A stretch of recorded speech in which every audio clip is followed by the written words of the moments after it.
She had over 15,000 flight hours, touched skies over 6 continents, dodged missiles in Kabul, hauled aid into the eye of typhoons, but nothing, not war, not turbulence, not even gravity, hit her like those 7 words. Captain Daniels, we need you to wait outside. And just like that, everything changed. It was supposed to be a historic day. December. Cold, breath fog on glass kind of morning. Maya Daniels walked through the polished glass halls of O'Hare International with the calm precision of someone who'd spent a lifetime mastering the unforgiving laws of flight. At 37, she was finally reporting for her first day as senior captain at Meridian Airlines, a career milestone earned through decades of gritted teeth and impossible expectations. Her uniform was immaculate. Navy blues pressed sharp enough to cut air. 4 golden stripes on each wrist glinting beneath the sterile glow of fluorescent lights. Every step she took echoed not just across the terminal floor, but through generations of those who never made it this far. Statistically, she wasn't supposed to be here. Less than 1% of commercial airline pilots were black women. Maya Daniels wasn't just breaking ceilings, she was flying through the pieces. As she entered the crew lounge, she felt it. That quiet ripple. Heads tilting, conversations, halting mid-sentence. It wasn't new. Maya was used to the lingering stares, the curious whispers, the "you don't look like a pilot" stares dressed up as polite surprise. But today it felt heavier, more deliberate. She approached the coffee station, ritual fuel before a long haul to San Francisco. That's when a voice behind her broke the hush. "You must be Captain Daniels." She turned to find Captain Richard. Whitmore, salt and pepper hair, aged like airline steel. Smile practiced, handshake firm. "Welcome to Meridian." He would be her check captain for the next few weeks, he explained. Part mentor, part evaluator. His eyes never quite softened, and his words, though polished, felt like sandpaper on skin. In the briefing room, the crew gathered, flight attendants reviewing charts, a young co-pilot, James Chen, greeting her with genuine warmth. For a fleeting moment, it felt right. Like she belonged. Like her years in the Air Force, her sacrifices, her excellence had finally been recognized. But then Thomas Barrett walked in, the executive operations director, and with a flat voice devoid of apology made the announcement. "There's been a change of plans. Captain Whitmore will be taking command of Flight 207 today. Captain Daniels. We need you to wait outside."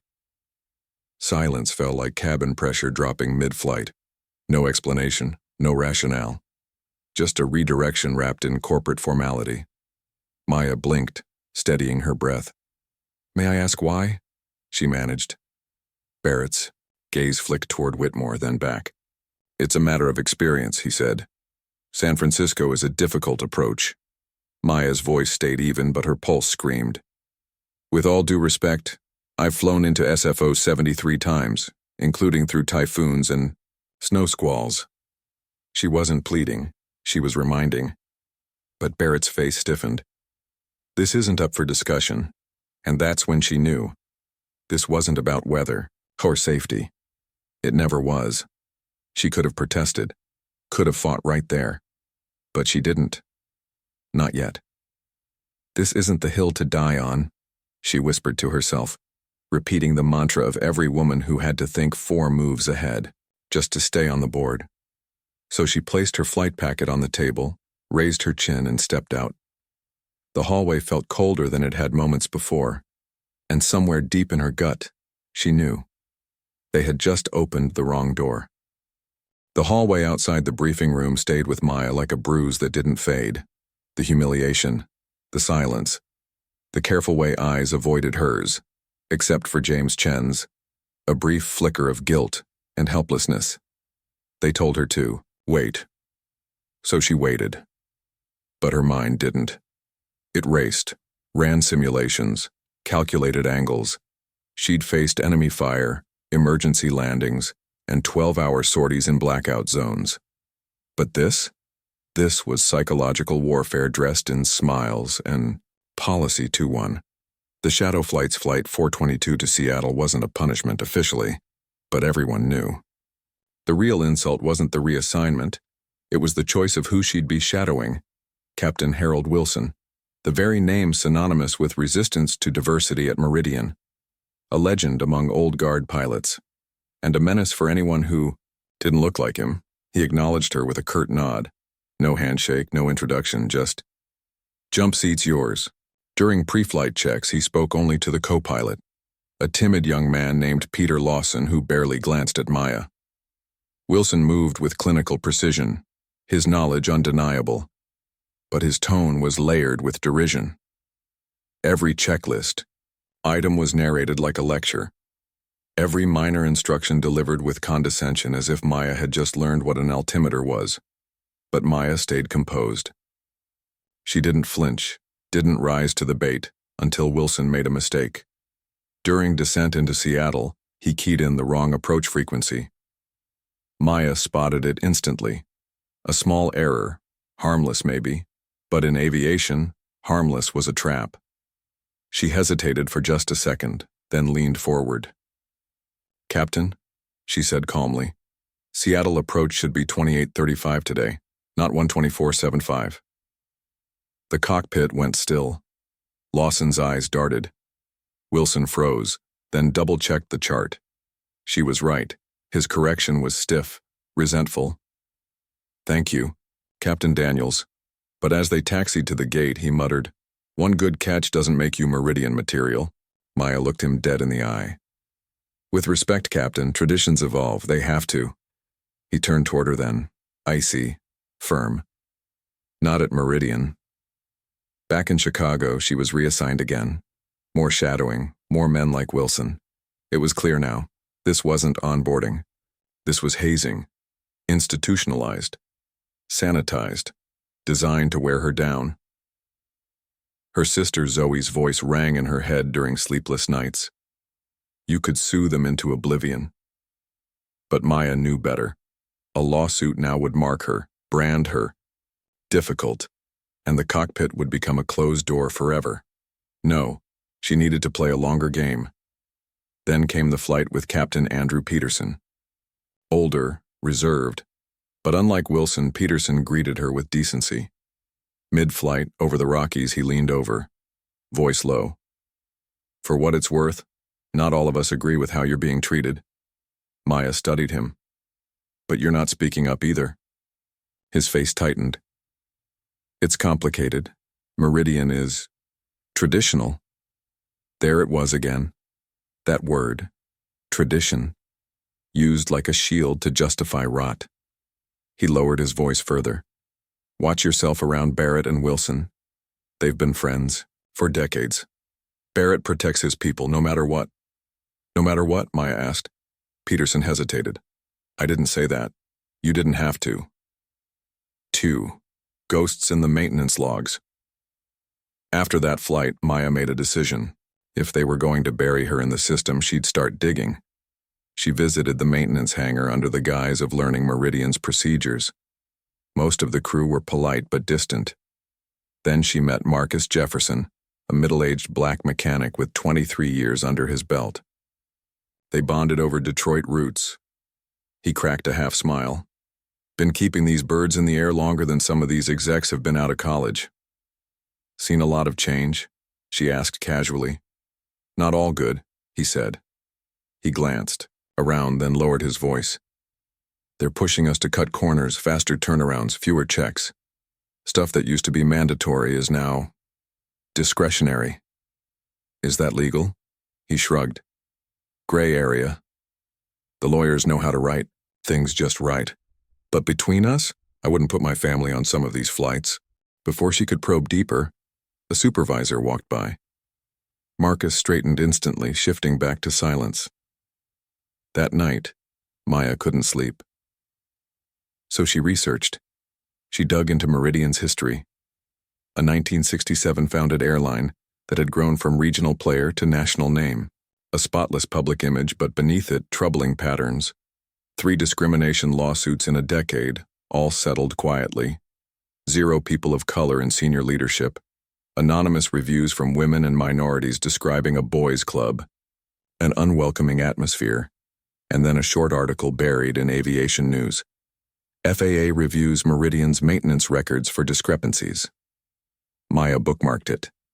Not a smoking gun, but maybe the smell of something burning.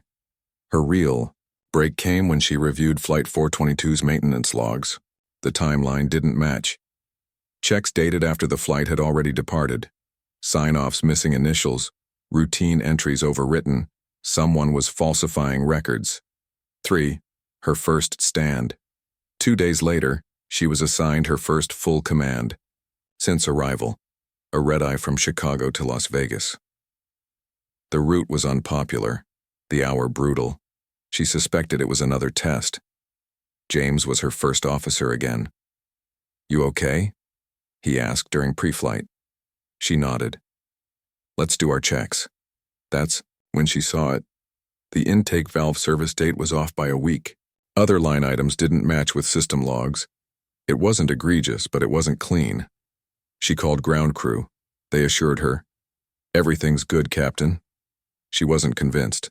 Better 20 minutes late than not arriving. At all, she told James. She delayed the flight. She inspected the aircraft herself. She filed a formal report detailing inconsistencies. The flight departed safely, just under 30 minutes late. Smooth air. No issues. But Maya knew she'd stirred a hornet's nest. The next morning, she was summoned to Thomas Barrett's office. "Captain Daniels," he began.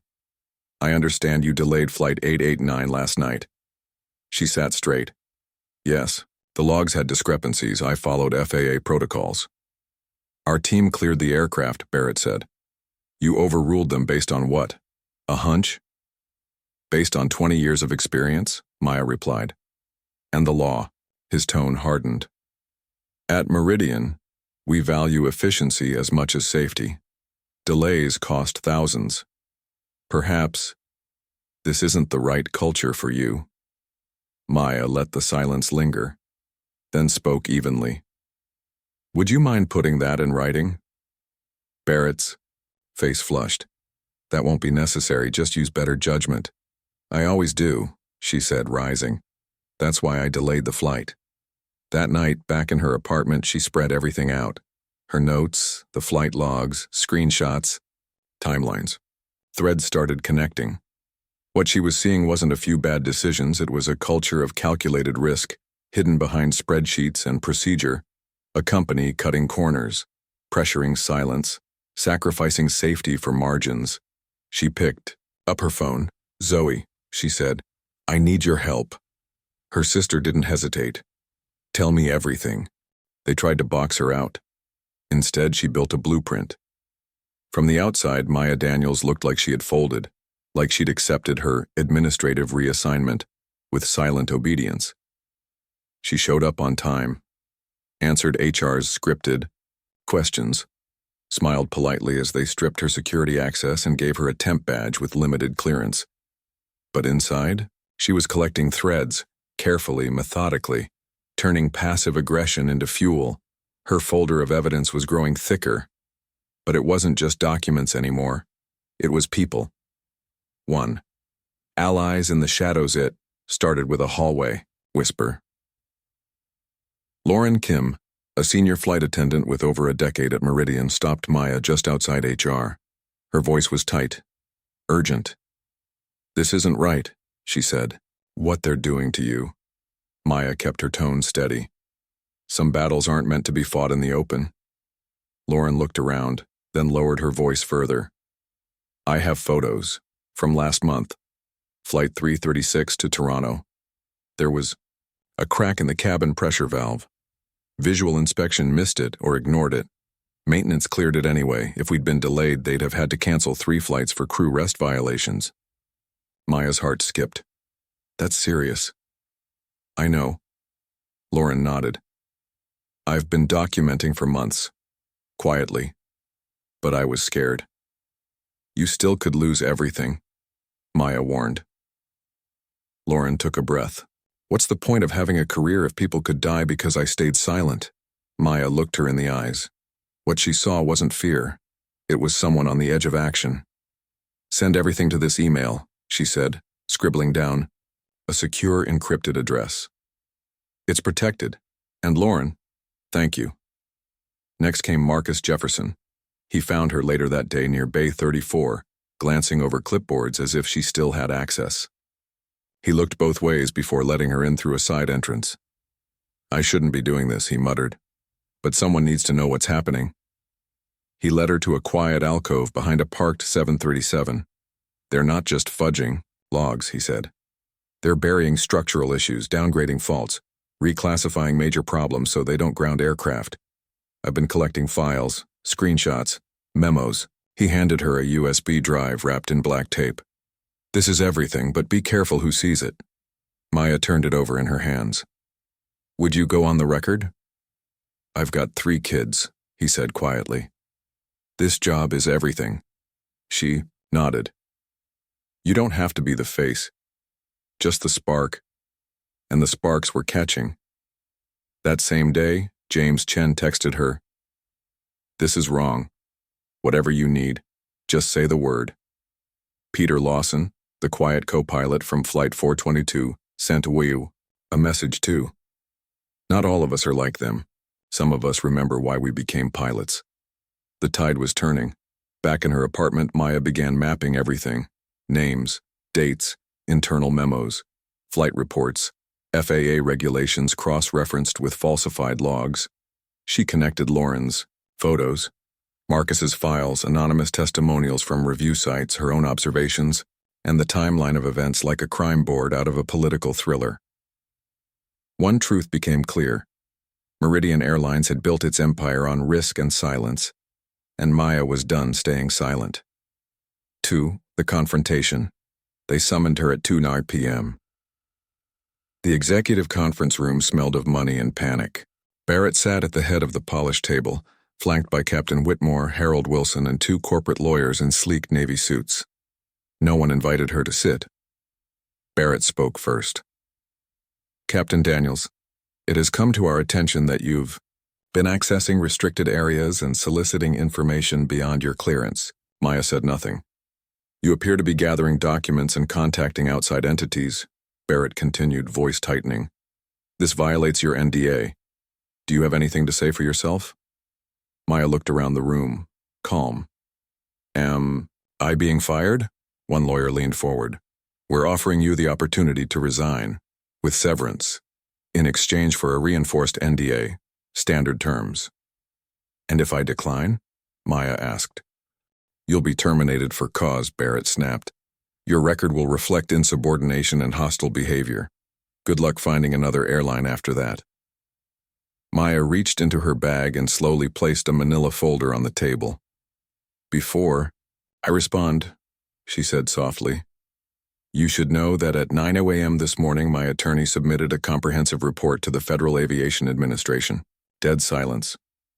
The report includes falsified maintenance records, internal communications, and first-hand accounts of pressure to ignore safety concerns, she continued. At noon, the Chicago Tribune received the same. Barrett's face turned ashen. Whitmore leaned forward, fists clenched. You're bluffing. Maya didn't blink. A 3rd copy has been placed in secure cloud storage, set to release globally in the event of an accident or retaliation. Wilson slammed a fist on the table. This is blackmail.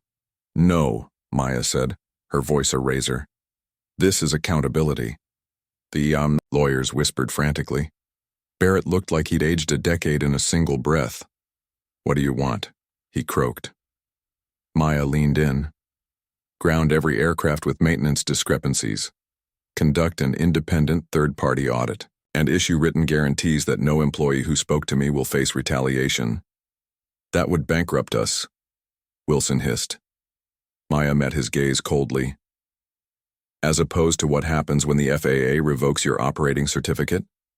Or when passengers learn they were flying on defective planes? No one spoke. You have 1 hour, she finished. After that, I go public. 3.3. Fallout and collapse.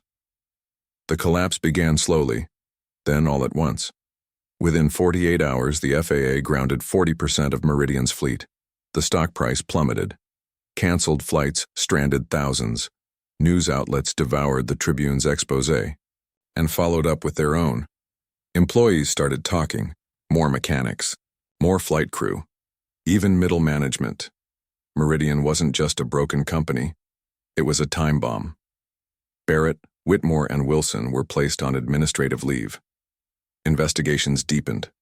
Board members scrambled to distance themselves.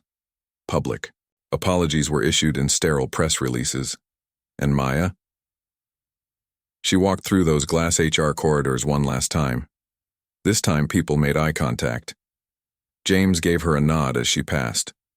Lauren mouthed, "Thank you." Peter stood a little taller when they crossed paths. The final image was the one that stayed with her. Workers stripping Meridian's logo from the company headquarters, the metal emblem removed in pieces, until only a faint shadow remained on the wall, like a ghost of a lie too long protected. Maya Daniels didn't wait outside anymore. They took everything they could, her rank, her roots, her dignity. They pushed her out of briefing rooms and into corners, hoping she'd shrink to fit the box they built for her. But instead, Maya Daniels walked through the smoke of a collapsing system carrying something they never expected, a blueprint for rebuilding. When the dust cleared, it wasn't just an airline that had fallen. It was a way of doing business, a culture, a brotherhood built on secrecy and shortcuts. It had taken decades to build Meridian's reputation, but just 6 weeks after Maya's confrontation in that executive boardroom, the FAA revoked their operating certificate. Meridian Airlines filed for bankruptcy, its stock value disintegrating as fast as its credibility. And Maya? She didn't crash, she ascended. 1. What she built from ashes Atlantic Airways was the first to call. Not with apologies, but with an offer, full captainship, international routes, her pick of aircraft. "We want to do better," their CEO had said. "We want you to help us make sure this never happens again." 3 other airlines followed. So did speaking requests, legal symposiums, even a book deal. But Maya wasn't interested in fame. She was interested in infrastructure.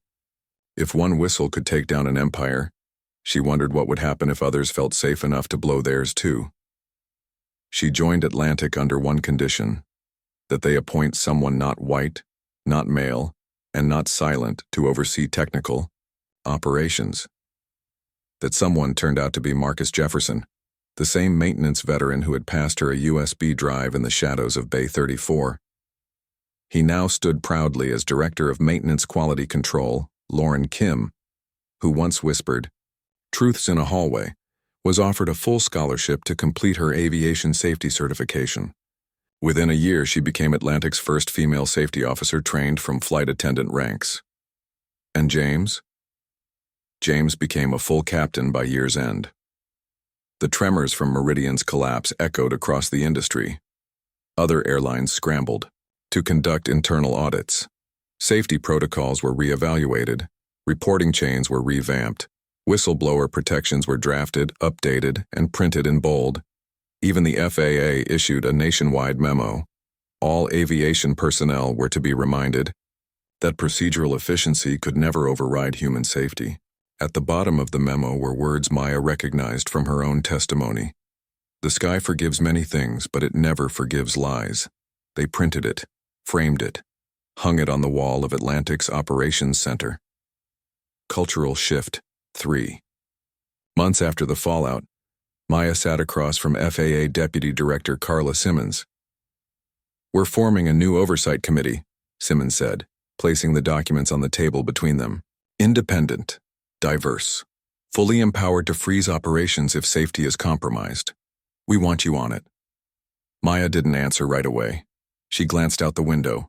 A runway stretched like a promise into the distance, airplanes taking off at 15-minute intervals. Somewhere, someone was trusting the people in those cockpits with their lives. Someone was hugging their child goodbye. Someone was praying through turbulence. "Let me think about it," she said finally. That evening, Maya boarded Atlantic Flight 207 to San Francisco, the very route they once pulled from her. Now she flew it in command. In the seat beside her sat Tasha Williams, a sharp-eyed, soft-spoken first officer barely 5 years into her career. She was everything Maya had once been: young, overprepared, under-recognized, and she knew it. "Captain Daniels," Tasha said as they reached cruising altitude, "I just wanted to say what you did at Meridian. It's why I stayed in this." Maya didn't respond right away. Instead, she glanced at the stars beyond the glass. Then she turned and smiled. "The sky belongs to all of us, First Officer Williams. Never forget that." 4.3. Legacy and flight weeks passed, then months. But the shift had started. Maya's congressional testimony, once a formality, became a case study. Her quote, "In aviation, truth isn't a virtue, it's a necessity," was inscribed in safety manuals from Delta to Emirates. Aviation schools began citing the Meridian case as a historical turning point in corporate ethics. And then one day, an email arrived. The sender's name made Maya pause. Richard Whitmore. Subject: Captain Daniels. She opened it slowly, unsure of what to expect. "You may be surprised to hear from me. After much reflection, forced by consequence, I've come to recognize the harm caused by my actions and attitudes. Nothing can undo the past. But I wanted you to know your courage forced me to confront truths I spent a lifetime avoiding. The aviation world is better because you refused to be silenced. For whatever it's worth, after all this time, I am sorry." Maya stared at the screen for a long while. The man who once told her she wasn't Meridian material was now writing her from a prison-ordered rehabilitation center. Her reply was short. Apology accepted. The sky belongs to all of us. She hit send, and then she exhaled. Final sequence. Flight, reflection, freedom. The sun was beginning to set as Maya guided the Dreamliner toward cruising altitude. Clouds broke open below her, golden light pouring across the curved earth. In the co-pilot's seat, Tasha adjusted the radio. On the monitor, their flight path stretched clean across the country, east to west, past and future. As Maya adjusted, the controls she spoke, not aloud but as a quiet monologue drifting through her thoughts. Sometimes the most important journeys begin with a door slammed in your face. But the sky? The sky has no doors. Below them, cities lit up one by one like constellations come home. Passengers shifted in their seats, unaware that the woman guiding their plane had once been told she wasn't fit to lead. That she'd been cast out, only to return with more power than ever imagined. Maya looked out the window once more. Somewhere far below was the old Meridian headquarters, now gutted and repurposed. A shell of what it once was. But above her, the sky still stretched wide, unjudging, unbroken, free. Late that night, as Maya logged her final flight hours in the Atlantic Airways Operations Center, she noticed a framed plaque by the door. It hadn't been there before. Her own words etched in silver. "In aviation, the truth isn't just a virtue. It's a necessity." She touched the frame gently, remembering how her voice had trembled when she first said those words, how her hands had shaken as she stood before men who believed they owned the sky. They didn't. No one did. And that was the point. Epilogue. On the 5th anniversary of Meridian's collapse, Maya received one final request. A young cadet in Atlantic's new diversity mentorship program asked her to deliver the keynote at their graduation. Her topic? How to build a sky without doors. She smiled as she penned the outline. The revolution was over. But the flight? The flight would always continue. Sometimes change begins with turbulence, not the kind that shakes a plane, but the kind that shakes the system. Captain Maya Daniels didn't set out to become a revolutionary. She only wanted to do her job, to fly, to lead, to be treated with the same respect as anyone else with stripes on their sleeve and thousands of hours in the sky. But they told her to wait outside. And that moment, quiet, humiliating, razor sharp, became the ignition switch for everything that followed. Duane. happened at Meridian Airlines wasn't just about one woman. It was about a culture that had been protected by silence, a system built to look polished on the outside while rotting from within, a structure that counted on people like Maya staying quiet, staying polite, staying out. But Maya didn't stay outside. She stepped back in with facts, allies, and fire, and when the walls began to crack, when safety protocols were exposed as public relations props, when executives were dragged from corner offices to courtroom benches, it was because one voice refused to be quiet. One pilot said, "No more." And because she did, others followed. Lauren, Marcus, James, Tasha, people who had almost given up on being heard. They didn't just find their voices, they used them. Now, 5 years later, the ripple effects are still being felt. Planes are safer, cockpits more inclusive, corporate policies rewritten, safety manuals updated, whistleblowers no longer seen as troublemakers but as protectors. And yet, this isn't a happy ending, because endings suggest that the work is done. It's not. There are still companies hiding behind tradition, still executives who see compliance as a game, still young women being told to wait outside rooms they were born to lead in, and still countless voices wondering if they're the only ones seeing what's wrong. This story, Maya's story, it isn't over. It's part of something larger, a chorus rising. Somewhere right now, another pilot is being told she's not ready. Another mechanic is being asked to sign off on a shortcut. Another woman is calculating whether telling the truth is worth her career. And maybe, just maybe, one of them is watching this. So here's what we say to her. You are not alone. The system is loud, but so are we. And if one voice can bring down an empire, imagine what thousands can build. We're not here to entertain. We're here to expose, to amplify, to remember, and to remind you. Sometimes the most important journeys begin with a door slammed in your face. But the sky has no doors. If this story moved you, share it. If it made you think, comment below. If it reminded you that courage still matters, subscribe. Because there are more stories like Maya's, more voices waiting to be heard. And here, we listen. This is only the beginning. See you in the next flight.